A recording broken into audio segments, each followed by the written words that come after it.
Halo, assalamualaikum warahmatullahi wabarakatuh. Kembali lagi bersama saya Bang Mimin di channel Musik Official Story Crew 02 ya.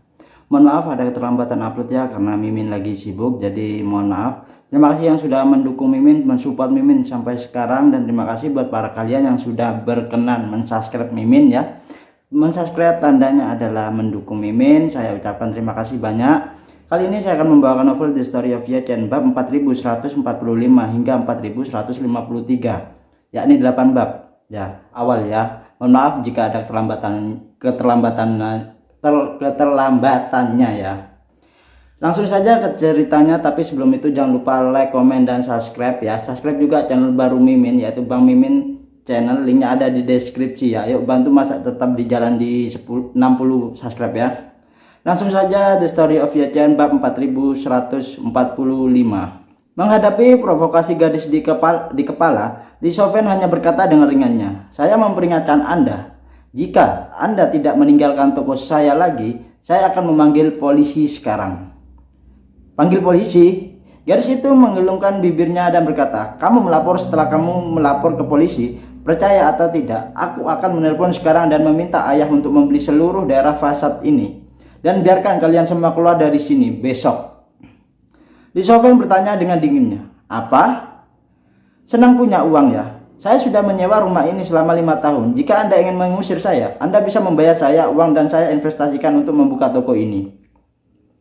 Dan ganti rugi yang dikuidasi untuk sewanya. Dan saya dapat mengubahnya kapan saja. Itu tergantung pada apakah Anda dapat membayar atau tidak."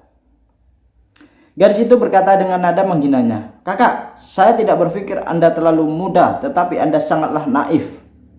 Percaya atau tidak, setelah saya meminta ayah saya untuk membeli toko ini, ada 10.000 cara untuk membuat toko Anda itu tidak bisa berlanjut. Dan itu akan membuat semua investasi Anda tidak dapat kembali sepeser pun. Jika Anda tidak yakin, Anda dapat mencoba menyewa pengacara untuk mengajukan gugatan ayah saya. Akan menghabiskan 1 tahun untuk membantu saya menyewa pengacara untuk mengajukan gugatan ratusan ribu dolar Kanada. Saya akan melihat apa yang bisa Anda mainkan dengan saya." Setelah dia selesai berbicara, dia menunjukkan ke Claudia lagi dan berkata kepada Li Shoufen, "Jika tokomu masih ingin buka, biarkan wanita jalang ini segera menyingkir. Selama wanita jalang ini masih bekerja di tokomu, aku akan tetap tidak akan melepaskanmu."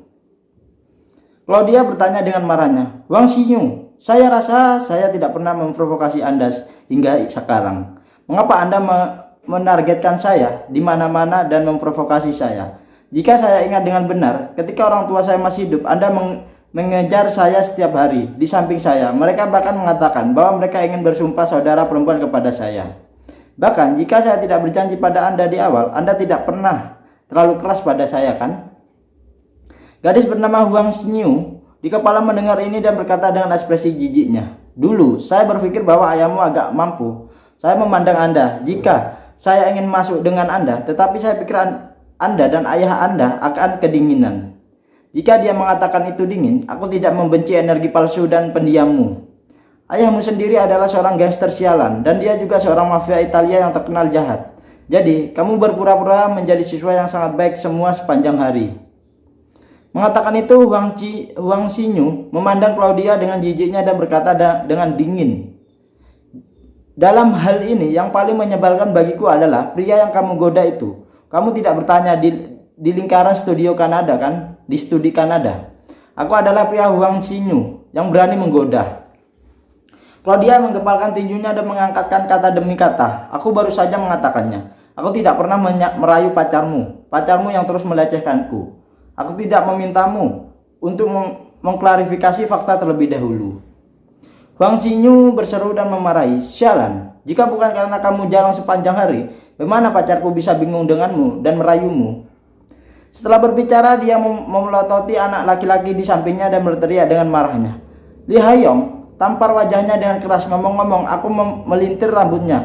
Aku akan melihat apa yang akan dia gunakan untuk menutupi wajahnya yang jelek di masa depan nanti." Sebelum dia selesai berbicara, dia buru-buru mengeluarkan ponselnya dan mencibir, "Saya ingin merekam video dari seluruh proses dan mengirimkannya ke platform video pendek, sehingga semua orang dapat melihat apa itu Claudia, bunga sekolah yang dulu jadi pusat perhatian di masa lalu. Lalu sekarang lihatlah hantu ini. Li Haiyong berkata dengan malu, oke Xinyu, ayo pergi. Kita tidak perlu mengenalnya secara umum. Wang Xinyu mengangkat tangannya dan menampar wajah Li Haiyong dengan sekejap. Li Haiyong tercengang dan memarahi. Li Haiyong, apa maksudmu ini? Kamu menamparku, sepertinya aku salah menyalahkannya sekarang. Apa benar kau menggodaku di belakangmu dan terus mengganggunya? Li Haiyong menutupi wajahnya dan bergoyang untuk sementara waktu. Melihat dia tidak bergerak, Wang Xinyu tiba-tiba menjadi marah dan menggertakkan giginya. Oke, kamu tidak mau bertarung ya? Oke, mulai sekarang kita berdua sudah putus. Seberapa jauh kamu bisa pergi? Setelah berbicara, dia segera berkata kepada dua gadis lain di sekitarnya. Kalian berdua tangkap dia untukku dan aku akan mengajari jalang ini secara pribadi. Li Haiyong buru-buru memohon. Xinyu, aku benar-benar tidak bermaksud begitu. Wang Xinyu berkata dengan dinginnya, aku tidak peduli apa maksudmu itu. Hari ini aku akan memberimu dua pilihan, menyingkir atau kalahkan wanita jalang itu untukku. Li Haiyong ragu-ragu sebentar lalu tampak mengambil keputusan, lalu dia mengampalkan tinjunya memandang Claudia dan memerahi. Claudia, aku tidak pernah merayumu, tetapi kamu sebenarnya yang merayuku. Di depan seorang teman perempuan, katakan bahwa aku melecehkanmu karena kamu yang pertama kamu yang merayuku. Jangan salahkan aku karena aku kasar. Melihat ini, Wang Xinyu menyeka senyuman sukses di sudut mulutnya dan kemudian berkata kepada dua gadis di sampingnya, kalian berdua tangkap jalang itu dan aku akan mengambilnya dari dekat. Claudia sedikit panik saat ini dan tanpa sadar mundur beberapa langkah, tetapi pada saat yang sama dia menggepalkan tinjunya lebih erat. Dia tahu betul bahwa Wang Xinyu pasti tidak bercanda dengan dirinya sendiri dengan ancamannya. Gadis ini terlihatlah tidak berbahaya bagi manusia dan hewan, tetapi pada kenyataannya dia sangatlah buruk di kepribadiannya. Pada hari kerja dia jarang menggertak teman sekelasnya Tionghoa yang belajar di luar negeri sendirian, dan bahkan lebih umum baginya untuk terlibat dalam intimidasi kampus di sekolah atau pembuliannya. Dia tidak dapat menghitung teman sekelas yang telah dia ganggu dan mengganggu di sekolah, dan dia memiliki beberapa latar belakang dalam keluarganya. Begitu banyak hal dapat diselesaikan dan orang-orang biasa benar-benar tidak dapat memprovokasi dia. Pada saat ini Li Xiaofen tiba-tiba berhenti di depan Claudia tanpa ragu-ragu dan kemudian menatap Ye Chen yang diam di sampingnya dengan mata mencari bantuan. Dia tidak mengerti mengapa saudara Ye yang selalu cemburu pada kejahatan tidak bertindak setelah dia melihat Claudia diganggu oleh remaja yang dipertanyakan ini. Sebenarnya Ye Chen tidak ingin menonton pertunjukan yang bagus itu. Dia hanya ingin mengambil kesempatan untuk memahami dan mengamati gadis bernama Claudia ini. Di satu sisi Anda dapat melihat perilaku gadis itu, dan sisi lain Anda dapat mengambil kesempatan untuk mempelajari beberapa informasi terkait dengan pengalaman hidupnya saat ini. Dalam proses penghinaan Claudia barusan, orang-orang memanglah mengungkapkan beberapa informasi secara tidak sengaja. Misalnya, meskipun Claudia adalah ras campuran, dia seharusnya di sekolah dengan lebih banyak orang Cina. Jadi dia adalah teman sekelas dengan remaja Cina ini. Contoh lain, identitas ayah Claudia selama hidupnya ternyata adalah anggota mafia Italia, dan bahkan melalui perilaku Wang Xinyu yang menyanjung Claudia dapat diketahui bahwa ayah Claudia berada di mafia selama hidupnya. Itu juga harus menjadi tokoh dalam barisan. Ye Chen bahkan menebak bahwa Claudia ini mungkin masih memiliki beberapa keterampilan atau keahlian ya. Karena meskipun sosoknya sedikit kurus, menurut Ye Chen kekuatan tersembunyi dari tubuhnya jauh lebih kuat daripada orang biasa. Dan sepertinya dia tidak berlatih lebih sedikit. Ye Chen bahkan berpikir bahwa terlepas dari teriakan empat remaja yang dipertanyakan ini, mereka benar-benar berkelahi dan keempatnya bersama-sama mungkin bukan lawan Claudia. Namun ketika Ye Chen tiba menatap Li Xiaofen dan melihat bahwa Li Xiaofen tampaknya penuh dengan keraguan dan kebingungan tentang Claudia, dia tahu bahwa dia pasti tidak akan bisa terus menonton drama seperti ini, bukan? Melihatnya seperti ini, kakakku yang tidak tahu haruslah berbuat apa. Takut dia akan benar-benar kecewa pada dirinya sendiri. Jadi Ye Chen segera melangkah maju berdiri di depan Li Haiyong dan berkata dengan acuh tak acuhnya, saya melihat bahwa Anda semua orang Cina dan jauh dari rumah. Bukankah orang tua Anda mempelajari Anda untuk tidak menonjolkan diri? Wang Xinyu memutar mata Ye Chen dan berkata dengan tatapan jijik, sialan, apa yang kamu lakukan? Apa yang bibi lakukan untuk menjagamu? Ye Chen mengulurkan kening menatap Li Haiyong, mengulurkan tangannya dan menepuk bahunya dan berkata dengan seriusnya, Adik laki-laki, mulut pacarmu sangatlah bau dan tidak sopan. Kamu bahkan tidak memukulnya. Apakah kamu masih menunggu tahun baru untuk memukulnya? Begitu suara Ye Chen jatuh, Huang Xinyu tampaknya menginjak ekornya dan memarahi dengan marah. Kamu benar-benar memanggilku mulut yang bau dan tidak sopan. Percaya atau tidak, aku akan memanggil seseorang untuk datang dan merobek mulutmu itu. Huang Xinyu marah, tetapi dia tidak pernah bermimpi bahwa pacarnya yang selalu patuh padanya tiba-tiba berbalik menatapnya dengan gigi terkatup ya, dan berkata dengan dinginnya, mulutmu sangatlah bau, benar kata kakak ini. Sialan, mata Huang Xinyu melebar dan memarahi Li Haiyong si pacarnya. Apa yang kamu bicarakan tentang aku? Li Haiyong menyeruput minumannya dan meraung, aku bilang mulutmu bau. Setelah dia selesai berbicara, dia segera bergegas ke depan untuk meraih kerah Huang Xinyu, mengangkat tangannya kanannya dan membungkuk ke arah wajahnya ke kiri dan ke kanan dan membantingnya. Kali ini semua orang di tempat kejadian kecuali Ye Chen tercengang, terutama dua pengikut Claudia dan Huang Xinyu. Mereka semua adalah teman sekelas sebelumnya dan mereka tahu betul betapa rendahnya Li Haiyong di depan Huang Xinyu. Selama Huang Xinyu tidak bahagia, Li Haiyong bahkan tidak berani bernapas di depannya. Terlebih lagi, Huang Xinyu memukul dan menendangnya ketika dia merasa sedikit tidak nyaman. Bahkan di sekolah jadi tidak ada yang mengira bahwa Li Haiyong akan tiba-tiba menyerang Huang Xinyu. Huang Xinyu juga tercengang. Dia telah hidup selama 18 tahun tanpa dipukuli sedikit pun. Dan dia tidak pernah berpikir bahwa Li Haiyong yang seperti anjing peliharaannya di sisinya akan berani memukul dirinya sendiri dan tiba-tiba berteriak dengan marah, Li Haiyong, kamu berani memukuli saya? Atau kamu ingin mati? Bajingan kamu. Li Haiyong sangatlah marah. Dia dan menampar serangkaian tamparan di wajah Li Haiyong. Dia tidak puas dengan memar di pipinya dan darah mengalir di sudut mulutnya. Ada apa dengan Lao Tzu? Lihatlah, apakah saya tidak bisa membunuhmu? Wajah Huang Xinyu ditampar lebih dari selusin berkali-kali dan berturut-turut. Kepalanya membeku dan ponsel di tangannya jatuh ke tanah karena dia tidak bisa menahan tamparan Li Haiyong. Melihat ini, Ye Chen mengambilnya dan menemukan bahwa Huang Xinyu telah membuka platform video pendek sebelumnya dan bahkan siap untuk merekam. Jadi dia tertawa. Kakak ini baru saja berteriak bahkan bahwa dia ingin merekam video. Mengapa ponsel ini masih bekerja?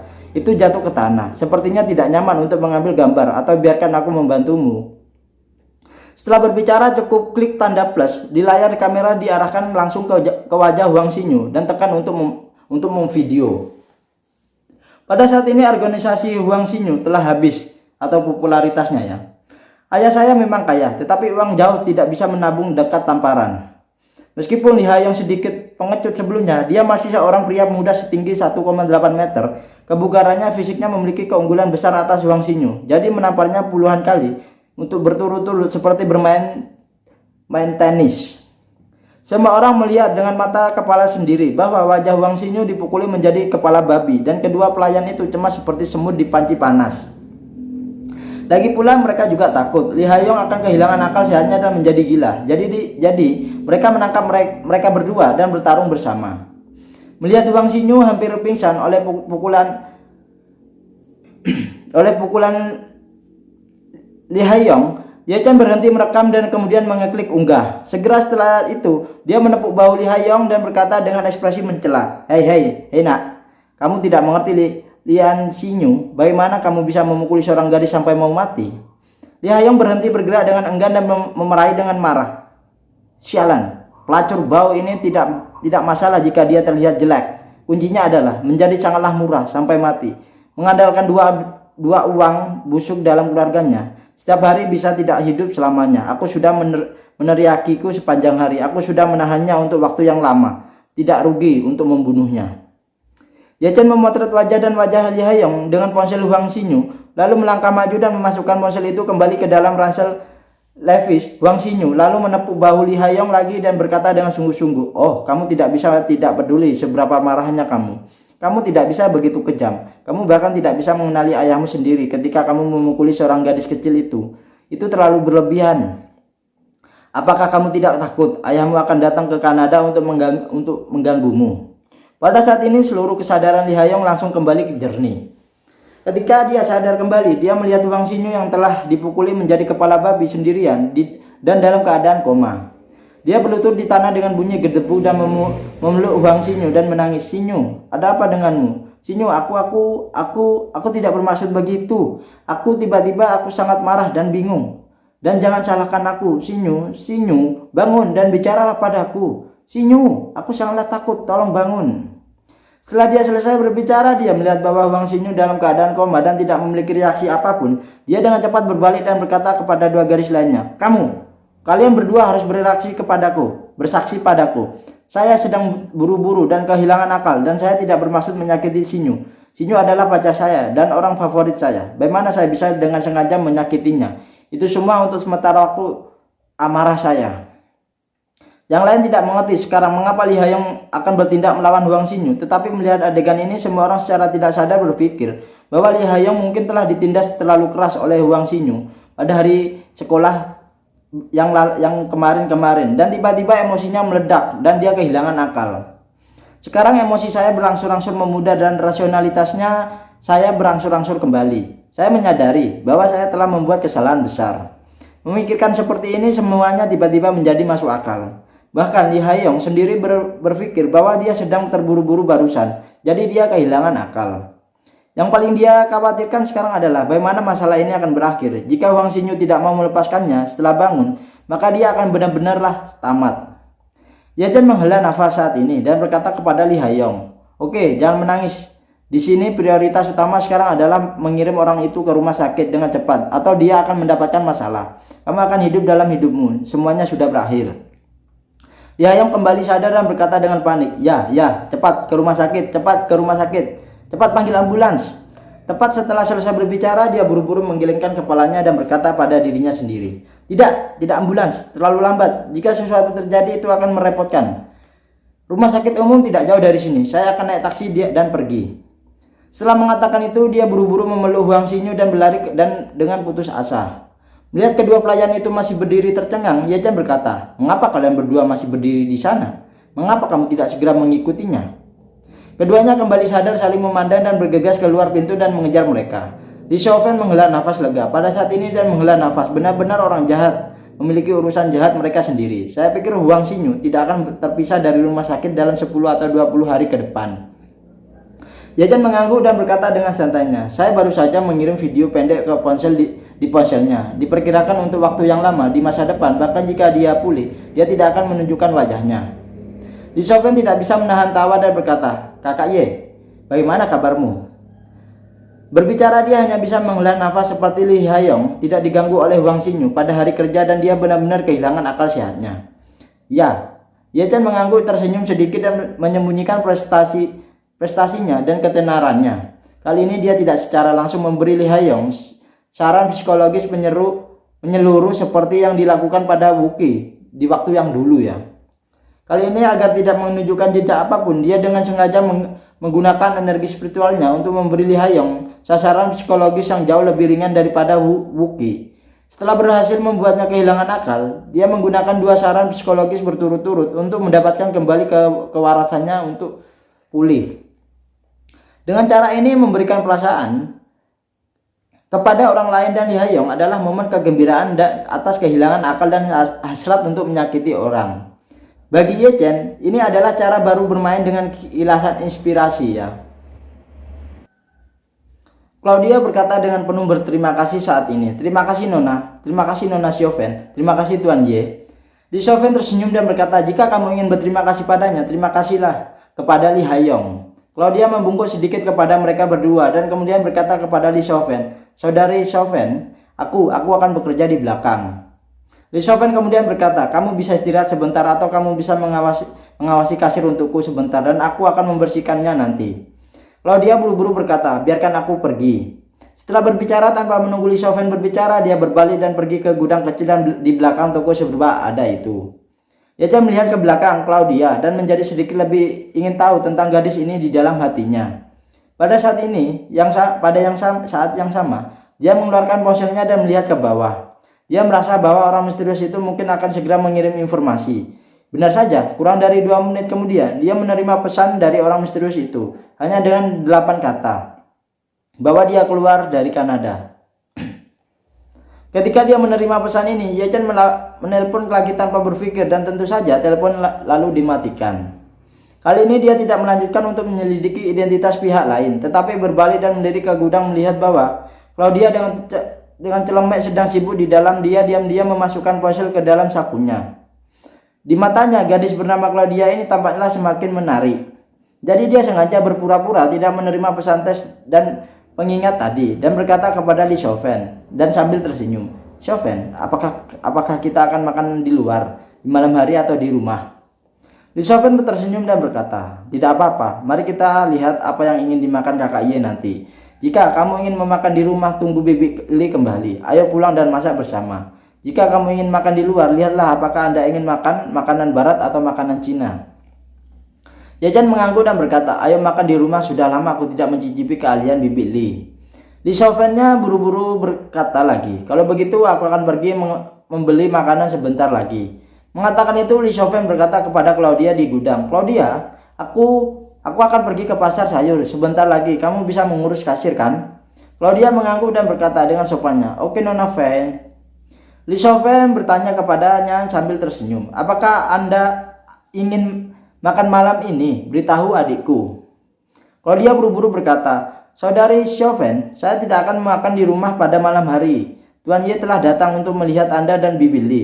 Jarak yang begitu jauh, Anda pasti memiliki banyak hal untuk dibicarakan. Kebetulan saya punya janji dengan seorang teman di malam hari." Li Shoufen berkata dengan seriusnya, "Apakah kamu tidak tahu apa yang terjadi dengan saudara perempuanmu? Yang disebut temanmu di masa lalu semuanya jatuh ke dalam masalah atau menghindarimu jauh-jauh. Bagaimana orang bisa diandalkan?" Setelah mengatakan itu, Li Shoufen melanjutkan tanpa sepatah kata pun, Kamu tidak diizinkan pergi kemanapun di malam hari. Kita berempat makan malam bersama." Claudia ragu-ragu sejenak, jadi dia mengangguk ringan dan kemudian dia melirik Ye Chen. Dan diam-diam dia melihat Ye Chen berkeliaran di toko dengan tangan di sakunya. Alisnya berkedip sedikit cemasnya. Pada saat ini seorang pria parubaya berusia 30-an masuk dengan sebatang rokok di mulutnya. Orang ini memiliki wajah Cina dan tingginya sekitar 1,7 meter. Dia memiliki gaya rambut Chen Haonan di waktu muda dan berbahaya 20 tahun yang lalu dan juga diwarnai coklat. Begitu dia memasuki pintu, dia pertama kali melihat Ye Chen berdiri di rak tidak melakukan apa-apa. Dia melihat ke kiri ke kanan tanpa melihat Li Shoufen dan Claudia dan bertanya dengan rasa ingin tahunya, Hei, di mana bosnya? Di mana petugasnya?"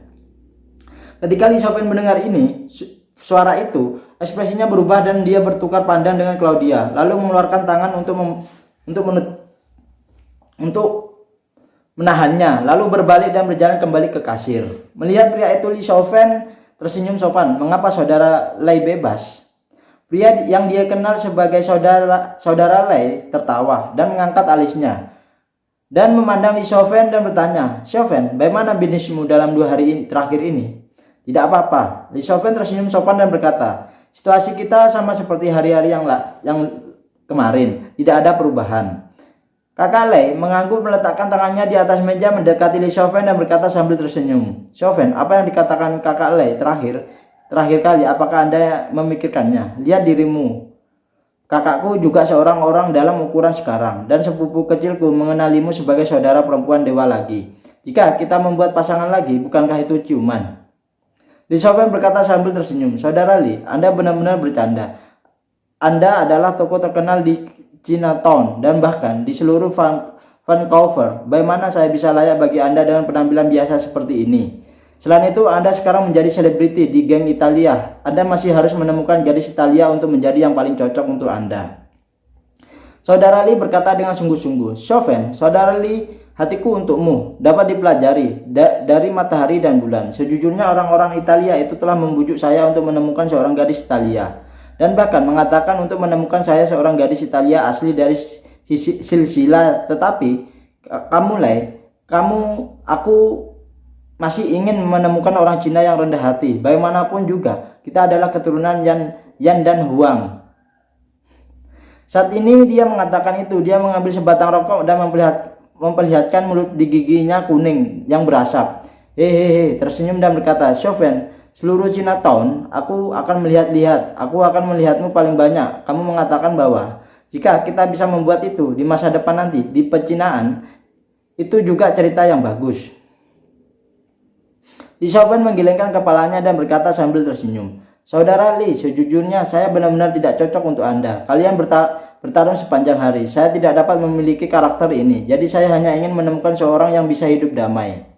Melihat tekad Li Xiaofen, saudara Li membuang putung rokok keluar pintu lalu menatap Li Xiaofen dan bertanya dengan sangat serius, "Xiaofen, aku benar-benar tidak ingin memberimu kesempatan kepada saudara Li. Bagi kita untuk putus lagi. Saudaramu Li juga nama besar sekarang.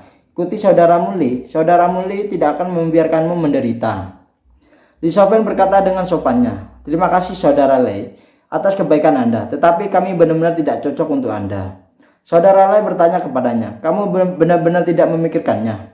Li Xiaofen berkata dengan sedikit malu, "Maaf saudara." Saudara Lei itu berhenti sejenak dan tersenyum sedikit mengangguk dan berkata, "Tidak apa-apa, tidak apa-apa. Hal semacam ini tentang cintamu dan keinginanku. Meskipun saudaramu Lei memiliki tingkat pendidikan yang rendah, kualitasnya benar-benarlah luar biasa. Jika Anda tidak setuju, kakak Lei tidak akan pernah memaksanya." Dengan mengatakan itu, dia menegakkan tubuh dan melihat sekeliling dan bertanya dengan rasa ingin tahu, Di mana sepupu kecilku? Mengapa kamu tidak melihatnya keluar untuk menyapa sepupumu ini?" Li Xiaofen berkata, "Claudia sedang sibuk, mungkin aku tidak mendengarnya." "Kamu sibuk apa?" "Aku tidak tahu situasi di tokomu. Apakah tidak ada lagi pelanggan setelah makan malam?" Mengatakan itu, dia menatap Ye Chen dan bertanya dengan rasa ingin tahunya, "Hei sobat, apa yang kamu lakukan? Berbelanja? Aku tidak menundamu kan? Aku tidak mengganggumu bukan?" Ye Chen berkata dengan ringannya, "Aku saudara laki-laki Li." "Aduh, kakak Nah." Lei bergegas mengulurkan tangannya ke depan dan berkata dengan sangatlah sopannya, "Jadi ini saudara Xiaofen, senang bertemu denganmu. Sobat, dari mana asalmu? Berasal dari Cina ya?" Li Xiaofen buru-buru berkata, "Kakakku kebetulan melakukan bisnis di Amerika Serikat, jadi dia mampir untuk melihat saya." Kakak Lei mengangguk dan berkata kepada Ye Chen, "Bung, tolong bantu saya membujuk Xiaofen. Ketika Anda punya waktu, saya tulis padanya. Anda banyak orang di Chinatown yang menyukai Xiaofen. Saya Guo Li, pasti yang paling menghangatkan hati Li Xiaofen." Ye Chen berkata dengan acuh tak acuhnya, "Saya tidak bisa mengendalikan hal semacam itu, dan semuanya menghormati keinginan Xiaofen itu sendiri." Hei, Guo Li menghela nafas dan berkata, "Sebaiknya aku pergi menemui sepupu kecilku." Ketika dia sampai di pintu gudang, Guo Li hanya ingin membuka pintu tetapi pintunya terbuka dari dalam. Claudia memandang Guo Li dan bertanya dengan kosong, "Apakah kamu ada hubungannya denganku?" Guo Li berkata tanpa daya, "Lihat apa yang kamu katakan, aku saudaramu. Meskipun kerabatnya sedikit lebih jauh, tetapi itu juga saudaramu. Setelah hal besar terjadi di rumah, kamu baru saja bermain setelah menghilang. Lihatlah wajah yang terbakar seperti itu. Jangan buru-buru ke rumah sakit untuk melihatnya, dan bersembunyi dariku sepanjang hari. Apakah kamu tidak tahu betapa tidak nyamannya bagiku sebagai saudaramu di saat kamu menghilang?" Claudia berkata dengan dinginnya, "Terima kasih atas perhatian kamu. Aku baik-baik saja sekarang." Guo Li menghela nafas dan berkata, Oke, fine. Tidak apa-apa. Sekarang, mengapa kamu tidak pergi ke rumah sakit bersamaku sore ini dan biarkan dokter melihat apakah ada cara untuk merawat wajahmu atau mengoperasinya? Selama dokter mengatakannya itu bisa disembuhkan, tidak peduli berapa banyak uang saudara, aku akan menyembuhkanmu." "Tidak perlu." Claudia menggelengkan kepalanya dan berkata dengan cetusnya, "Ya, aku suka diriku yang sekarang." Guo Li menghela nafas tak berdaya menunjukkan ke Claudia dan berkata dengan emosinya, Kamu benar-benar keras kepala. Ayo, aku tidak akan mengganggumu di sini lagi. Aku butuh bantuan saudara untuk apapun di masa depan. Ya, temui aku di Gergu Street ya." Setelah itu dia berbalik dan kembali ke kasir melambai ke Li Xiaofen dan berkata dengan seriusnya, "Xiaofen, jika kamu masih bisa memikirkan apa yang aku katakan tadi, beri aku pesan sebelum malam ini. Claudia, ada informasi kontak saya di sana." Li Xiaofen tersenyum tanpa ragu dan berkata, Itu tidak, aku tidak perlu memikirkan kakak Li. Kami benar-benar tidak cocok untukmu." Guo Li melambaikan tangannya, "Jangan buru-buru untuk menolak, pikirkan lagi." Kemudian dia melambai ke Ye Chen lagi dan berkata sambil tersenyum, "Saya pergi sobat." Setelah mengatakan itu, dia mendorong pintu dan berjalan keluar. Guo Li pergi dan Li Xiaofen juga menarik nafas lega. Yajan bertanya padanya, Chauvin, apakah Guoli ini sering datang untuk mengganggumu? Li Chauvin mengangkat bahu dan berkata tanpa daya, pria itu harimau tersenyum yang terkenal di Chinatown. Lihat wajahnya yang tersenyum ketika dia berbicara. Dia sopan kepada semua orang, tetapi dia sebenarnya lebih buruk daripada orang lain. Yajan mengurutkan kening dan bertanya, bisakah Anda lebih rinci untuk info tentang dia? Ya, Li Chauvin melirik ke arah gudang dan kemudian berbisik, aku akan berbicara denganmu perlahan ketika aku punya kesempatan nanti. Begitu kata-kata itu jatuh, Claudia sudah keluar. Dia memandang Yajan dan berkata dengan serius, Guoli melakukan penipuan telekomunikasi di Tiongkok. Setelah kejadian itu, dia melarikan diri ke Kanada dan pergi ke ibu kota pergi ke ibuku. Kakek Guoli dan nenek saya adalah saudara laki-laki dan perempuan. Kedua keluarga itu terkait satu sama lain. Dan Guoli adalah satu-satunya anak dalam keluarga. Ibunya takut dia akan ditangkap dan dikirim ke penjara. Jadi dia bertanya kepada saya, Ibu, untuk membawanya masuk, dan kemudian ibuku mengaturnya ikut dengan ayahku sebagai sopir. 3 bulan lalu Guoli dan komandan kedua kelompok itu membujuk ayahku untuk bekerja sama dengan geng-geng Amerika. Tapi ayahku tidak setuju. 2 bulan lalu seseorang membakar rumah saya. Ada 5 orang di keluarga saya. Saya satu-satunya yang berhasil melarikan diri. Sejak itu komandan kedua dari grup geng itu telah mengambil alih dari ayahku. Dan Guoli telah menjadi selebriti di bawah komandonya. Yajan bertanya padanya, apakah ada bukti bahwa mereka membakar? Tidak, Claudia berkata dengan tegasnya dan mata merah. Meskipun tidak ada bukti langsung, mereka pasti pelakunya. Kakak Y bertanya lagi, apa yang polisi katakan? Claudia mengerutkan bibirnya dan berkata dengan suara rendah, polisi Vancouver mengatakan kebakaran itu karena kecelakaan. Mereka mengatakan bahwa tikus itu menggigit kabel di ruang bawah tanah, menyebabkan korsleting dan api menyulut barang-barang mudah terbakar yang disimpan. Di rumah bawah tanah, mereka bilang, flammables itu 50 galon bensin dan keluarga kami sebelumnya pernah punya bensin di ruang bawah tanah sebelumnya. Omong-omong, Claudia tersedak. Selain itu, Guoli membuat janji dengan ibuku seminggu sebelumnya, dan dia datang ke rumahku untuk makan malam pada malam kebakaran, dan dia membawa 2 botol anggur merah dan beberapa minuman dari saudara-saudaraku hari itu. Karena aku sangatlah tidak menyukainya, aku tidak makan di rumah malam itu. Dan setelah makan, kebakaran itu terjadi malam itu juga.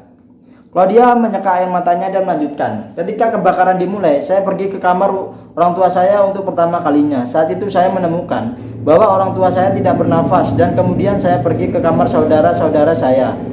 Mereka juga kehilangan nafas dan detak jantungnya. Li Chauvin tercengang dan berkata, kalau begitu lalu katakan itu. Orang tuamu dan kedua adikmu tewas dalam kebakaran ya? Ini jelas pembunuhan. Bukankah polisi sedang menyelidikinya? Claudia menggelengkan kepalanya dan berkata, hasil yang diumumkan oleh polisi adalah dia meninggal karena kecelakaan. Setelah saya melarikan diri dari lokasi kebakaran, saya menemukan tempat untuk bersembunyi. Hari-hari saya bersembunyi ditandatangani oleh Guoli sebagai anggota keluarga kremasi. Formulir persetujuan dan kemudian orang tua dan 2 adik laki-laki saya dikremasi, dan masalah ini sudah tamat. Li Chauvin berkata tanpa sadar, kamu haruslah pergi ke polisi dan menuntut mereka atas pembunuhan. Beritahu polisi tentang situasinya dan biarkan polisi menangkap mereka semua. Pada saat ini Yajan berkata dengan ringannya, Chauvin, alasan mengapa Claudia masih hidup adalah karena dia tidak memberitahu polisi tentang situasinya. Ya, Claudia sedikit mengangguk dan berbisik. Mereka mengira aku lolos dari api karena keberuntungan, tetapi aku tidak tahu. Ketika kebakaran terjadi, orang tuaku dan adik laki-lakiku telah ditemukan tewas. Jika mereka tahu ini, mereka tidak akan membiarkan saya hidup atau menjadi buronan oleh geng-geng yang membunuh orang tuanya. Li Chauvin tidak bisa tidak bertanya, lalu mengapa kamu kembali karena kamu semua melarikan diri?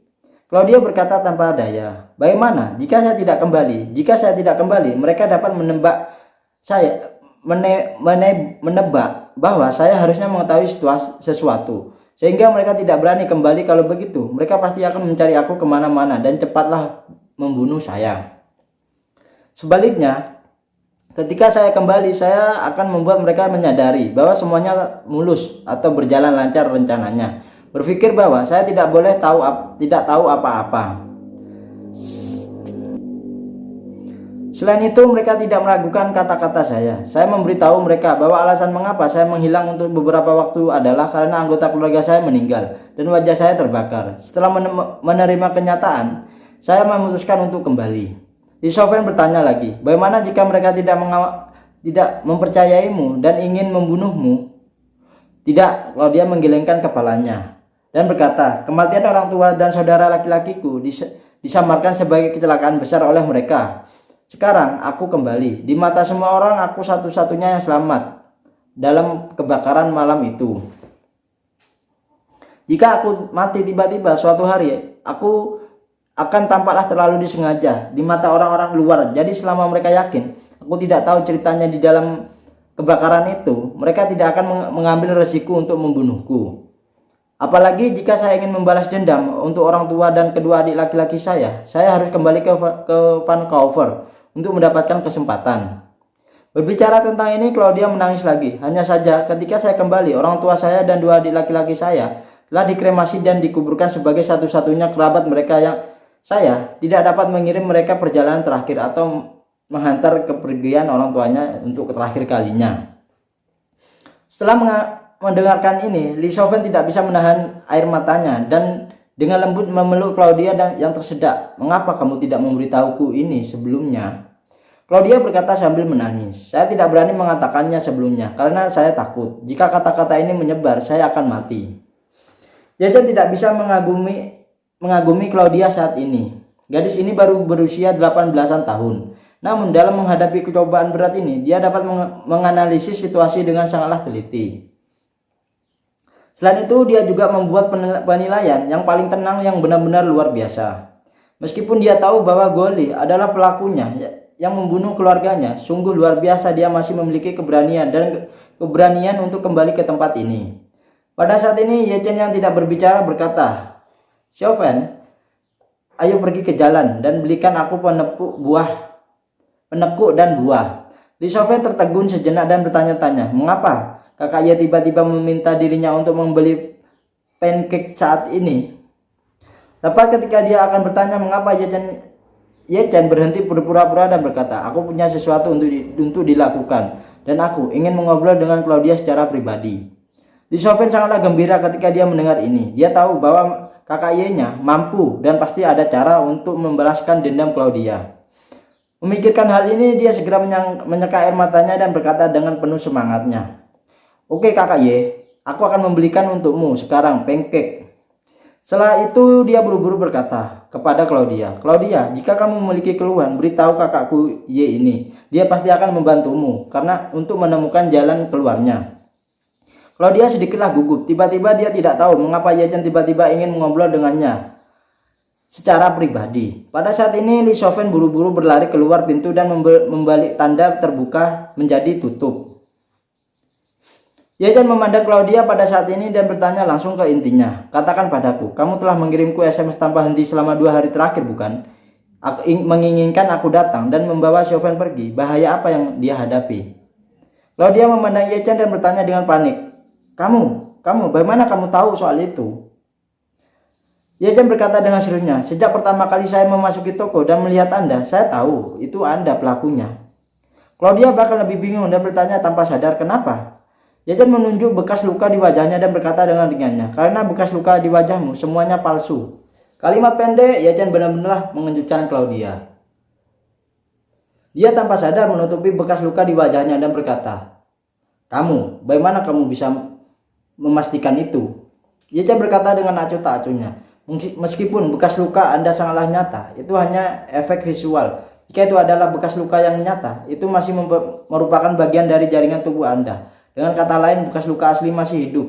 Bekas luka palsu, tidak peduli seberapa realistisnya, itu hanyalah palsu.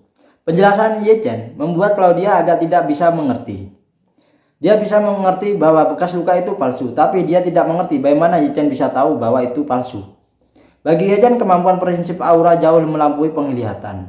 Ketika dia melihat wajah pertama Claudia, dia menemukan bahwa bekas luka Claudia benar-benarlah tidak nyata. Ini seperti bunga buatan yang realistis, hanya dapat membuat penampilan yang sama persis, tetapi tidak dapat membuat vitalitas bunga asli itu sendiri. Dari titik ini saja, Ye Chen dapat menilai bahwa bekas luka ini di wajahnya itu palsu. Pada saat itulah dia menyimpulkan bahwa ada sesuatu yang salah dengan Claudia. Hanya saja belum mengetahui apa niat Claudia untuk menyebutkan dirinya ke Kanada. Jadi dia bertanya, "Claudia, saya harap Anda bisa memberitahu saya dengan jujur, dan jujur, lebih jujur, bahaya apa yang dimiliki oleh Chauvin." Claudia ragu-ragu sejenak, lalu berkata, "Kakak Chauvin sekarang telah menjadi sasaran setingkat kejahatan Italia di Vancouver. Jika Anda tidak membawanya keluar dari Kanada ini, Goli dan yang lainnya akan segera menyerang kakak Chauvin." Ye Chen mengerutkan kening dan bertanya, "Chauvin adalah seorang gadis Cina yang menjalankan sebuah toko serba ada, dan dia tidak memiliki latar belakang atau banyak properti apapun. Mengapa kelompok kriminal menargetkannya? Apakah mereka mencoba menculiknya untuk tebusan?"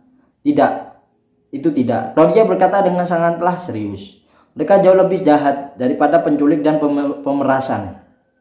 Berbicara tentang ini, Claudia menambahkan, di wilayah abu-abu Eropa dan Amerika Serikat, industri yang paling menguntungkan adalah racun dan wanita, terutama wanita, karena di dunia bawah tanah, wanita adalah tambang emas tanpa biaya. Mereka akan menculik wanita muda dan cantik, menyelundupkannya ke luar negeri, dan menjualnya di Eropa atau Amerika. Wanita dengan keterampilan dan kepolosannya biasanya dipilih dan dikemas dan dikirim ke pelelangan di dunia bawah tanah, dan harga transaksinya mungkin lebih dari $1 juta atau lebih. Dan para wanita yang biasa-biasa saja atau yang tidak lagi memenuhi syarat untuk dilelang akan dijual oleh mereka ke geng-geng Aljazair yang beroperasi di Eropa umumnya. Hanya ada satu nasib, yaitu yang dibawa paksaan mereka. Mereka terus terlibat dalam hal itu. Perdagangan daging dan darah yang kotor, reduksi menjadi alat untuk menghasilkan uang seumur hidup, sampai kehilangan nilainya dan dibunuh dan dibuang jika nggak laku. Awalnya kelompok Italia juga melakukan hal-hal menyakitkan semacam ini. Kemudian setelah ayahku mengambil alih atas sasaran itu, ibuku, hal semacam ini benar-benar dihentikan oleh ayahku. Tetapi dalam beberapa tahun terakhir, kehidupan kelompok Italia di Vancouver tidak terlalu baik. Dalam beberapa tahun terakhir, kekuatan Asia telah meningkat sangatlah cepat di Kanada. Kelompok Cina, kelompok Vietnam, dan kelompok Korea terus berkembang. Dan Amerika semakin memperhatikan di wilayah itu. Kelompok Italia terus menyusut. Jadi semua jenis pendapatan turunlah sangat drastis. Goli selalu menyarankan agar ayahku bekerja sama dengan beberapa kelompok besar di Eropa dan Amerika dalam bisnis kependudukannya. Menculik gadis-gadis dari Kanada dan terutama turis imigran baru atau penumpang gelap, dan kemudian menyelundupkannya mereka ke luar negeri dan menyerahkannya kepada mereka yang besar. Kelompok Eropa dan Amerika untuk bekerja sama di industri dan hampir tidak ada biaya, dan setidaknya ratusan juta dolar dapat diperoleh setahun. Tetapi ayah saya tidak pernah setuju dalam hal itu, dan juga karena ini dia memiliki dendam dengan ayah saya. Setelah ayah saya terbunuh, mereka memulai kembali bisnisnya. Baru-baru ini seringlah terjadi kasus kehilangan wanita muda di Vancouver, dan sekitarnya hanya dalam 2 bulan ada lebih dari 20 kasus, tetapi lebih dari setengahnya adalah penumpang gelap. Jadi polisi Vancouver juga menutup mata. Ketika Ye Chen mendengar ini, nadinya meledak. Dia tidak bisa meragukan keasliannya. Apa yang dikatakan Claudia, karena dunia tidak pernah sesedamai yang sebaik yang terlihat oleh orang-orang biasa. Janganlah lihat ekonomi Eropa dan Amerika Serikat yang sangatlah maju. Tetapi dunia bawah tanah Eropa dan Amerika Serikat adalah tempat paling kotor di dunia. Tidak ada siapa-siapa. Dan Claudia sendiri, putri seorang mantan pemimpin mafia, pasti pernah mendengar hal ini. Dia paling marah karena anggota geng ini dengan tangan dan kaki benar-benar mendapat untung besar dengan menjual wanita-wanita yang benar-benar keterlaluan. Jadi dia menahan amarahnya dan bertanya kepada Claudia, "Lalu, bagaimana kamu tahu bahwa Goli akan menyerang Chauvin?" Claudia mengeluarkan senter seperti lipstik dari sakunya dan berkata, "Ini adalah senter ungu muda dengan sepanjang gelombang tertentu, yang tidak sama dengan sepanjang gelombang cahaya ungu yang digunakan untuk verifikasi uang kertas umum, dan itu tidak mudah untuk dibeli.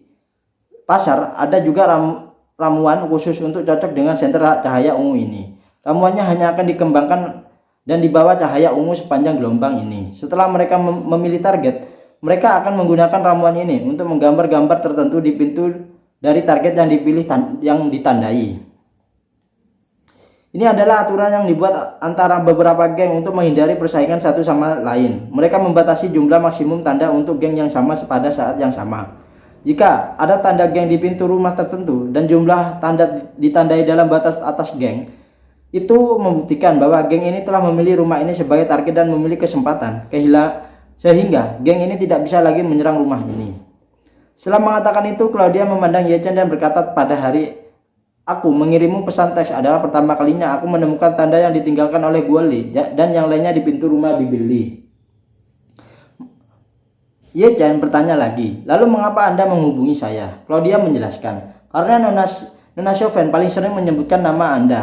Di matanya Anda maha kuasa. Jadi saya diam-diam menggunakan ponselnya untuk menemukan nomor telepon Anda dan ingin meminta Anda untuk membantunya. Ye Chen mengangguk ringan dan bertanya, sudahkah Anda memberitahu Chauvin tentang hal ini? Tidak. Claudia menggelengkan kepalanya dan berkata dengan serius, orang-orang Guoli telah mengincarnya dan alasan mengapa mereka belum memulai adalah karena mereka belum menemukan waktu yang tepat. Tetapi jika dia meninggalkan Vancouver sendirian kali ini, itu hanya akan mempercepat tindakan pihak lain. Jadi saya telah mengikuti Nona Chauvin selama 2 hari terakhir. Saya menelpon polisi palsu beberapa kali melalui panggilan telepon anonim di malam hari, yang menarik mobil patroli polisi yang hampir tidak menunda pihak lain selama beberapa hari. Tetapi bagaimanapun juga itu itu bukan rencana yang jangka panjang, bukan? Ye Chen mengurutkan kening dan mengingatkan apa yang dikatakan Guoli pada Li Chauvin barusan dan bertanya, seperti yang kamu katakan, Guoli akan menyerang Chauvin malam ini. Claudia berkata, Guoli memiliki arti seperti itu. Bagi kakak Chauvin, dia telah berusaha meyakinkan kakak Chauvin untuk menerima pengejarannya. Dia akan datang ke sini sekali atau 2 kali sehari akhir-akhir ini. Tetapi kakak Chauvin tidak pernah setuju atau tidak pernah merespon. Dari apa yang saya tahu tentang dia, kesabarannya haruslah hampir habis. Setelah mendengar ikan ini, Ye Chen, dia sedikit mengangguk, tampaknya perbuatan baik Li Chauvin kepada Claudia masih menuai buah yang baik. Jika Claudia tidak menemukan cara untuk melindunginya, aku khawatir dia tidak sabar untuk menunggu datanya, lalu diculik. Memikirkan hal ini, Ye Chen memandang Claudia dan berkata dengan seriusnya, terima kasih Claudia, jika bukan karenamu, Chauvin mungkin mengalami kecelakaan yang tidak kita ketahui. Claudia berkata dengan seriusnya, jika Bibi Li dan kakak Chauvin tidak menerimaku, aku khawatir aku tidak akan memiliki tempat tinggal tetap sekarang. Ye Chen melihat bekas luka palsu di wajahnya dan bertanya, alasan mengapa kamu berpura-pura terbakar adalah karena kamu tak takut dan menjadi sasaran mereka, bukan? Ya, itu benar. Claudia mengangguk dan berkata, lagi pula bukan hanya keluarga Guoli yang melakukan hal semacam ini di Vancouver, tetapi ada beberapa geng lain juga melakukan bisnis yang sama. Saya yakin Guoli juga melakukan bisnis semacam ini. Mereka tidak akan melakukan apapun padaku, tetapi mereka tidak bisa memastikan bahwa geng lain tidak melakukan apapun padaku. Jadi lebih aman berpura-pura seperti ini. Bagaimanapun juga, tidak ada yang tertarik pada orang yang wanita dengan separuh wajahnya yang terbakar seperti saya. Saat ini dia mengatakan itu, dia berkata kepada Ye Chen dengan cemasnya, Tuan Ye, sebelum gelap bawa kakak Chauvin ke bandara secara langsung. Selama Anda membawanya keluar dari Kanada, Guoli dan yang lainnya tidak dapat melakukan apa-apa padanya dan menghilang. Ye Chen mencibir dan menggelengkan kepalanya dan bertanya padanya, berapa banyak di grup Italia itu? Geng Italia itu? Claudia berkata, ada banyak dari mereka, setidaknya 7 atau 800. Kamu tidak bisa mengalahkan mereka sendirian. Ye Chen mendengus dan berkata dengan ringannya, 7 atau 800? Itu sangatlah sedikit, sangatlah kurang, tetapi lebih baik daripada tidak sama sekali. Claudia berpikir bahwa Ye Chen tidak mengerti kata-katanya, jadi dia mengulanginya dengan tergesa-gesa dan berkata, Tuan Ye, saya mengatakan bahwa setidaknya ada 7 atau 800 dari mereka. Ini masih pikiran yang paling konservatif. Mungkin untuk memasukkannya lebih dari 1000 orang. Ye Chen mengangguk dan berkata lagi, jika Anda dapat mengumpulkan 1000 orang, itu akan berguna. Claudia buru-buru berkata, Tuan Ye, Anda pasti tidak mungkin berurusan dengan mereka sendirian, dan mereka agak menahan diri di siang hari. Jika Anda pergi dengan Nona Fei, mereka seharusnya tidak berani. Ini berantakan. Selama Anda sampai ke bandara, kamu bisa lolos dari bencana ini. Jika kamu menunggu sampai malam, kamu tidak akan bisa pergi jika kamu mau. Ye Chen tersenyum sedikit dan berkata dengan santainya, "Tidak apa-apa, saya tidak ingin membawanya pergi. Mudah untuk pergi, tetapi tidak untuk masuk akal. Mengapa ada orang jahat di dekat rumah Anda dan akhirnya Anda harus pergi dan keluargamu dan melarikan diri? Ini bukanlah perilaku orang Tionghoa kita. Perilaku orang tua Tionghoa kita adalah orang tidak menyinggung saya tidak menyinggung orang lain, dan jika ada yang menyinggung saya akan menyinggung mereka kembali." Claudia merasa otaknya tidak cukup. Alasan mengapa dia menceritakan rahasia terdalamnya adalah untuk membujuk Ye Chen untuk membawa Li Shoufen pergi dengan cepatnya. Meskipun metode Guoli kejam tidak berguna jika dia meninggalkan Kanada. Tetapi, bagaimana ia bisa membayangkan bahwa ahli-ahli mendengarkan bujukan Ye Chen memiliki sikap melawan mereka? Jadi dia berkata dengan penuh semangatnya, "Tuan Ye, saya mengerti apa yang Anda katakan, tetapi dunia ini terkadang tidak masuk akal. Mereka banyak dan kuat, dan metode mereka kejam. Bagaimana Anda bisa melindungi si kakak Shoufen itu dengan sendirian? Apakah kakak Shoufen akan aman?" Ye Chen berkata dengannya, "Jangan khawatir, Shoufen adalah saudara perempuan saya. Saya akan merawatnya secara komprehensif, dan toko serba ada ini juga merupakan kerja kerasnya. Sebagai saudara laki-laki, saya secara alami akan melindunginya seperti untuk Anda. Ratusan atau ribuan kelompok Italia yang saya sebutkan, saya juga akan menyingkirkan mereka semua. Mereka seperti sekelompok parasit, menjijikkan sedikit dan menjijikkan, mereka semua adalah harus dihancurkan."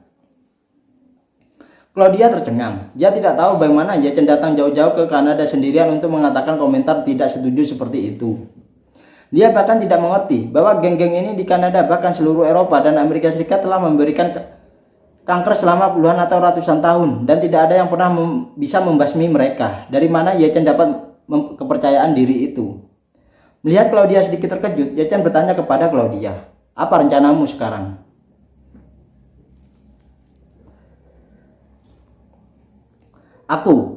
Claudia sedikit terkejut dan ragu-ragu sejenak. Dan kemudian berkata dengan canggungnya, "Aku tidak tahu. Jika aku memiliki kesempatan untuk membalas dendam orang tua dan adik laki-lakiku, maka aku akan pergi ke tempat lain di mana tidak ada yang mengenal saya dan terus belajar." Ye Chen bertanya padanya, "Apakah kamu pernah berpikir untuk mewarisi jubah ayahmu?" Claudia bertanya dengan herannya, "Maksudmu mengambil alih grup Italia ini?" "Ya," Ye Chen mengangguk dan berkata, "Sudahkah kamu memikirkannya itu?"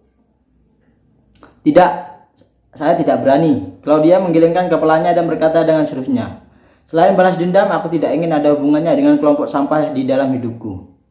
Ye Chen tersenyum sedikit. "Kalau begitu aku tidak perlu khawatir."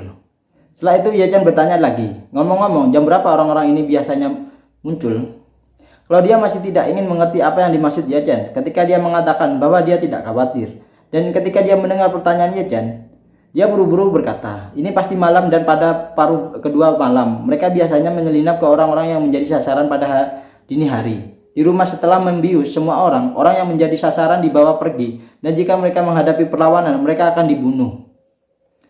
Ye Chen bertanya lagi, "Bagaimana setelah diikat dengan seseorang, kemana akan dikirim?" Claudia berpikir sejenak dan berkata, "Sepertinya pengiriman terpusat ke pelabuhan. Mereka akan terfokus mengangkut sekelompok orang ke laut lepas. Saya tidak tahu apa prosesnya setelah itu." "Oke," Ye Chen mengangguk dan berkata dengan emosinya, "Meskipun sementara aman di siang hari, tampaknya tidak ada banyak waktu."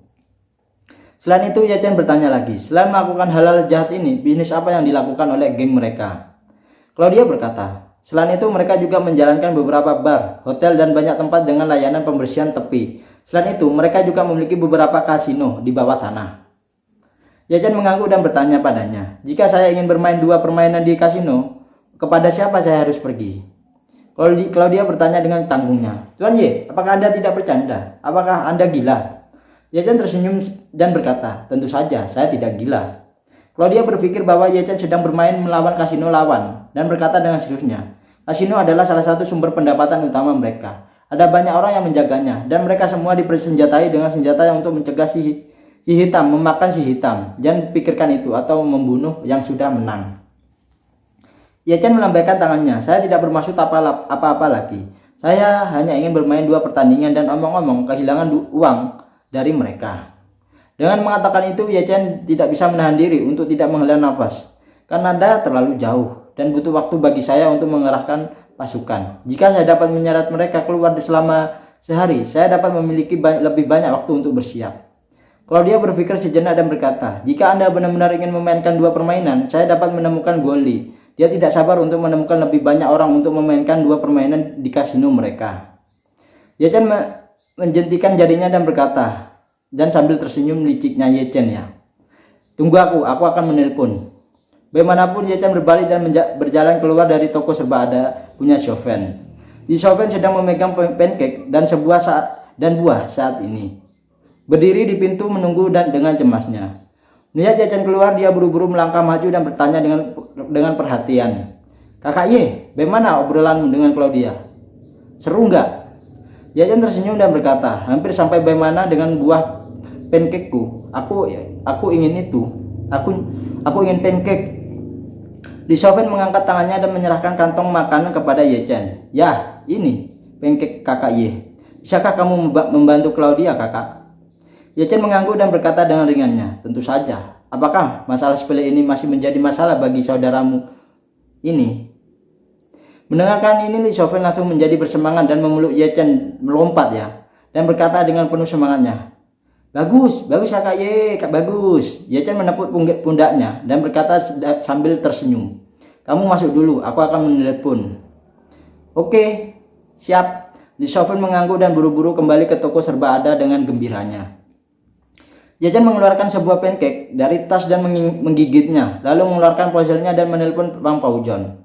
Segera setelah panggilan dibuat, Wang Paozhong di sana segera berkata, halo Tuan Ye, 20 tentara wanita yang dikirim ke Amerika Serikat oleh bawahan saya sudah berangkat 3 jam yang lalu. Tim khusus 20 orang lainnya dikirim oleh bawahan saya. Tim aksi khusus telah diberangkat ke Kanada. Diharapkan tiba dalam 10 jam jika Anda membutuhkan seseorang yang berguna di Kanada. Ye Chen tidak bisa tidak memuji Paozhong. Saya tidak berharap Anda begitu teliti, Paozhong. Wang Paozhong buru-buru berkata, Tuan Ye, inilah yang harus dilakukan bawahan Anda, bukan? Ye Chen tersenyum sedikit dan berkata, Wil Wanglong sekarang sedang membangun markas, jadi pasti kekurangan tenaga, bukan? Wang Paozhong berkata, sejujurnya Tuan Ye, membangun pangkalan permanen dari bawah ke atas, beban kerja keseluruhan sangatlah besar, dan para prajurit perlu berlatih selain tugas sehari-hari dan libur mereka, jadi saya bisa. Jangan memobilisasi terlalu banyak tentara. Ada kekurangan tenaga kerja yang nyata untuk berpartisipasi dalam proyek konstruksi. Ye Chen kemudian berkata, tepat, saya baru saja menemukan 7 atau 800 pekerja berkualitas tinggi di sini, di Kanada. Saya berencana untuk mencari kesempatan untuk memasak panci dan mengirimkannya kepada Anda. Mendengar kata-kata Ye Chen, Wang Paozhong buru-buru bertanya, Tuan Ye, organisasi macam apa yang Anda coba serang? Ya, organisasi. Ye Chen juga tidak menyembunyikannya dan berkata dengan ringannya, ada sekelompok kecil yang menyakiti dunia. Saya ingin menyerkap mereka. Tetapi tidak pantas untuk membunuh mereka semua. Mengapa saya tidak mengirim mereka kepada Anda dan di sana untuk menjadi pekerja bebas? Ada ribuan istana naga dijaga oleh puluhan ribu tentara, dan mereka pasti tidak ingin melarikan diri dalam keadaan hidup ini, bukan? Wang Paozhong segera berkata, Tuan Ye, apakah Anda membutuhkan kerjasama dari bawahan Anda? Ye Chen berpikir sejenak dan berkata, ya, Anda perlu mengatur sekelompok tentara lain untuk datang. Lebih baik memiliki lebih banyak orang, sekitar 200 orang setelah 30 jam, yaitu sebelum besok malam. Pergi sekarang ke Vancouver. Wang Paozhong berkata, tidak masalah Tuan, jika 30 jam sudah cukup, saya akan mengatur tenaga kerja dan membiarkan mereka berangkat segera mungkin semuanya. Oke, bagus. Ye Chen berkata dengan puasnya, itu dia, saya akan berkomunikasi dengan Anda jika perlu. Setelah itu, Ye Chen menutup telepon Wang Paozhong, lalu menelepon He Jingqiu yang berada jauh di Cina. Pada saat ini, tepat pagi hari, waktu Cina, He Jingqiu menerima telepon dari Ye Chen dan segera bertanya dengan hormat, halo Tuan Ye, Anda menelepon saya pagi ini. Apakah ada perintah dari Anda untuk saya? Ye Chen langsung ke intinya dan berkata, Jingqiu, bantu saya untuk melihat apakah ada kapal barang yang cocok untuk pelabuhan Vancouver. Harganya tidak boleh terlalu mahal, sekitar 10 hingga 20 juta dolar Amerika Serikat. Yang terbaik adalah berdagang di mana saja. Waktu Anda membantu saya sesegera mungkin, temukan satu dan beli langsung dengan nama saya. Meskipun He Jingqiu tidak tahu mengapa dia langsung setuju dan berkata dengan, jangan khawatir Tuan, saya akan mengaturnya sekarang. Perahu bekas mudah ditemukan dan Anda harus dapat menemukan yang cocok untuk satu negara. Oke, Ye Chen berkata dan katakan padaku, tepat waktu jika ada kemajuan. Bagaimanapun dia menutup telepon dan berjalan kembali ke toko serba ada dengan senyuman di wajahnya. Pada saat ini Li Xiaofeng tidak tahu apa yang Ye Chen rencanakan. Claudia berbicarakan barusan dan tidak tahu bahwa dirinya yang sebenarnya dalam bahaya. Jadi dia masih tenggelam dalam kegembiraan kesedihan Ye Chen untuk membalas Claudia. Li Xiaofeng tahu bahwa dengan kekuatan dan latar belakang Ye Chen tidak akan ada masalah untuk barusan dengan sekelompok Italia yang begitu kecil. Hanya saja Claudia agak khawatir. Yang paling ditakutinya adalah Ye Chen harus menjadi pahlawan. Jika keadaan menjadi tidak terkendali, dia tidak hanya akan melukai dirinya sendiri, tetapi juga Li Xiaofeng. Karena itu dia masih ingin mencari kesempatan untuk membujuk Ye Chen lagi dan membiarkan Ye Chen membawa Li Xiaofeng keluar dari Kanada sesegera mungkin. Tetapi yang tidak dia duga adalah kalimat pertama Ye Chen ketika dia masuk adalah mengatakan kepada Claudia secara langsung. Claudia, kamu memanggil Guoli dan mengatakan bahwa tanganku sangatlah gatal dan aku ingin bermain kasino 2 pertandingan. Jadi biarkan dia jemput aku di rumah Bibi Li jam 9 malam ini. Claudia bertanya dengan kagetnya, jam 9 malam? Bagaimana dengan Nona Xiaofeng? Ye Chen tersenyum dan berkata, tentu saja aku akan pergi bersamaku. Tentu saja dia akan pergi bersamaku. Li Xiaofeng bingung dan bertanya tanpa alasan, saudara Ye, apa yang kamu mainkan? Mengapa kamu mencari Guoli? Ye Chen tersenyum dan berkata, bukankah mereka menjalankan kasino? Saya ingin bermain 2 game di masa nanti dan saya akan menganggur jika saya tidak bermain. Li Xiaofeng bertanya dengan curiga, kakak Ye, kapan kamu kecanduan judi? Tidak. Saya tidak kecanduan judi. Ye Chen tersenyum dan berkata, aku ingin pergi mencari tahu realitas mereka. Kamu akan ikut denganku ketika saatnya tiba. Li Xiaofeng tiba-tiba sadar mengangguk cepat dan berkata, oke, kalau begitu aku akan ikut denganmu kakak. Claudia sangatlah gugup. Dia tidak bisa berpikir bahwa Ye Chen tidak hanya akan pergi ke kasino dikelola oleh Guoli itu untuk berjudi, tetapi bahkan membawa Li Xiaofeng bersamanya. Bukankah itu sama saja membawa daging ke kandang singa? Ye Chen juga tahu apa yang dia khawatirkan, jadi dia berkata sambil tersenyum, Claudia, aku akan pergi ke kasino mereka untuk berjudi dan kembali ke sini sendirian dengan niat yang sama. Terkadang tempat paling berbahaya adalah yang paling aman. Claudia tiba-tiba menyadari, jadi dia tidak ragu lagi dan mengangguk dan berkata, kalau begitu aku akan menelponnya sekarang. Saat ini lantai di bawah tanah sebuah restoran Italia di Bass Street, Guoli sedang duduk di depan meja besar secara pribadi mengawasi beberapa bahannya untuk menghitung uang dengan 2 pendeteksi uang. Kelompok mereka membayar bawahan mereka seminggu sekali dan malam ini adalah hari pembayaran. Sebagian besar anggota yang aktif di grup ini adalah mereka yang sedang mabuk saat ini dan tidak menyimpan uang sampai besok. Setelah mendapatkan uang, mereka langsung menghambur-hamburkannya dan kemudian menunggu gaji berikutnya. Skala seluruh kelompok lebih dari 700 orang. Gaji semingguan rata-rata per kapita mingguan tidak kurang dari $1.000 Kanada. Sehingga biaya gaji semingguan setinggi hampir $1 juta Kanada. Melihat tumpukan uang tunai yang dikemas dalam amplop kecil, dia tidak bisa menahan sakit kepala yang besar dan bergumam pada dirinya sendiri. Bagaimana kabarmu? Di bawah angka 700. Aneh, bajingan ini lebih dari 700 keping kertas dan lain-lain dengan mulut pemakan daging. Setelah itu dia bertanya kepada salah satu mereka, Hei PT, berapa banyak uang yang akan saya rinci milik dan Rich? Berapa banyak uang yang akan saya dan Rich miliki minggu ini? Pihak lain melirik nomor pada formulir dan berkata, Tuan Go, uang di tangan Anda dan Tuan Rich adalah total $110.000 Kanada. Hanya $110.000 Kanada. Guoli sedikitlah kecewa ketika mendengar nominal itu. Meskipun saat ini adalah orang kedua di grup bos, baru hanya memberi 10% dari bagiannya. Lagi pula dia bukanlah orang Italia dan dia terlahir sebagai pengemudi dan mengandalkan idenya untuk membunuh keluarga Claudia dianggap sebagai pemilih dan dia bisa mendapatkan 10%. Bahkan itu sudah satu langkah ke langit. Di masa lalu, laba bersih yang tersisa untuknya dan bos setiap minggu setidaknya hanya $200.000 hingga $300.000 Kanada. Dia bisa mendapatkan 20.000 hingga 30.000 yuan yang merupakan kekayaan yang banyak, tetapi dia tidak pernah berpikir bahwa itu akan turun sebanyak ini. Jadi dia bertanya dengan herannya, mengapa ada begitu sedikit minggu ini? Kemana uang-uang lainnya? Pihak lain buru-buru berkata, bisnis kasino semakin memburuk baru-baru ini bos, dan pendapatannya menurun tajam. Gadis-gadis yang dijual sebelumnya belum dijual dengan harga bagus. Pelanggan kelas atas hanya perlu gadis bersih yang belum pernah direkrut. Hanya gadis seperti itu yang bisa kesempatan dijual dengan harga tinggi. Dan badge yang kami kirim segera dimusnahkan oleh pelanggan. Guoli mau tidak mau memikirkan Li Shoufen. Sayang sekali wajah Claudia terlalu menakutkan untuk dijual. Jadi Li Shoufen adalah satu-satunya gadis yang benar-benar berkualitas tinggi.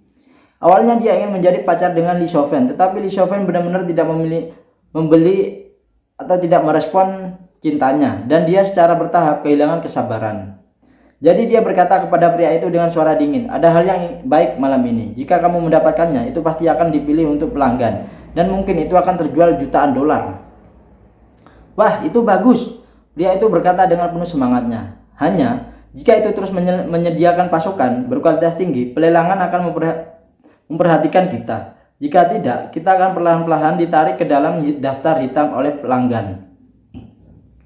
Atau tenggelam ya. Reputasinya akan tenggelam. Guoli mengangguk menggetakkan giginya seperti bergumam pada dirinya sendiri. Sepertinya aku harus mengandalkan Shoufen untuk berbalik, untuk memulihkan keadaan. Setelah itu dia bertanya lagi apa yang terjadi di kasino baru-baru ini. Pihak lain menjawab, selama ini banyak pelanggan besar dan pelanggan lama telah pindah ke tempat yang dibuka oleh Huabang. Dikatakan bahwa layanan Huabang lebih baik. Mereka tidak hanya merenovasi tempat tersebut, tapi juga membeli beberapa match badge. Selama pelanggan besar pergi, mereka akan dijemput oleh mobil My Badge, dan mereka akan makan dan hidup setelah bermain untuk waktu yang lama. Setelah itu mereka menemukan beberapa gadis muda dari Eropa Timur dari jalan Fengkiknya untuk menemani pelanggan besar. Jika pelanggan kehilangan semua, mereka akan memberikan kembali beberapa pengaruh secara gratis untuk membuat pelanggan berbalik atau kembali, dan mereka lebih fleksibel dalam hal pinjaman. Ada otoritas tertentu dan Anda dapat memberikan chip tamu di tempat. Karena itu pihak lain memandang Guoli dan berkata, Tuan Go, apa yang dikejar pelanggan besar sekarang adalah pengalaman tidaklah masalah jika Anda kehilangan uang. Kuncinya adalah bahagia ketika Anda kalah. Dibandingkan dengan Huabang, tempat kita masih sama, sudah terlalu tua, harus mengikuti perkembangan zaman. Kalau tidak, jika terus seperti ini, semua tamu akan kabur. Nah, itu ya untuk The Story of Ye Chen bab 4154 ya, sampai bab 4160 ya. Jadi 6 bab ya.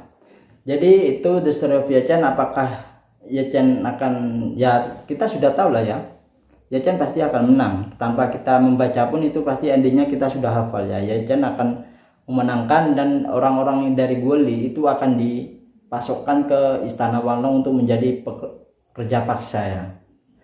Dan mereka nggak mungkin kabur juga karena dijaga oleh ribuan tentara. Nah itu ya. Untuk kali ini ceritanya sih seru ya. Serunya itu Ye Chen bisa beraksi lagi. Gak seperti hanya membicarakan Song Wanting dan lain-lain, dia lagi beraksi di kandang lawan lagi ya, seru itu. Dan Ye Chen memanggil bala bantuan dari dua sisi, yaitu dari Istana Wanglong dan dari kandangnya sendiri, yaitu mungkin grup Hongwu ya, mungkin itu Hongwu juga ikut nanti ya, karena Ye Chen sudah memesan kapal laut ya untuk mengangkut pasukan. Nah itu ya untuk The Story of Ye Chen mungkin kali ini ya segitu dulu, dan terima kasih yang sudah mensupport saya, mendukung saya selama ini. Terima kasih yang sudah atau yang baru subscribe saya. Saya ucapkan terima kasih karena subscribe Anda adalah sebagai support untuk saya. Oke, saya ucapkan terima kasih ya, seperti biasa. Jangan sampai kalian patah hati karena dia. Lebih baik buatlah dia patah hati karena kita. Oke, bye bye. Assalamualaikum warahmatullahi wabarakatuh. Wabillahi taufiq wal hidayah. Wassalamualaikum warahmatullahi wabarakatuh. Bye bye. Selamat malam, selamat siang, selamat sore. Sebelum itu jangan lupa subscribe channel baru saya, Bang Mimin Channel ya. Bye bye.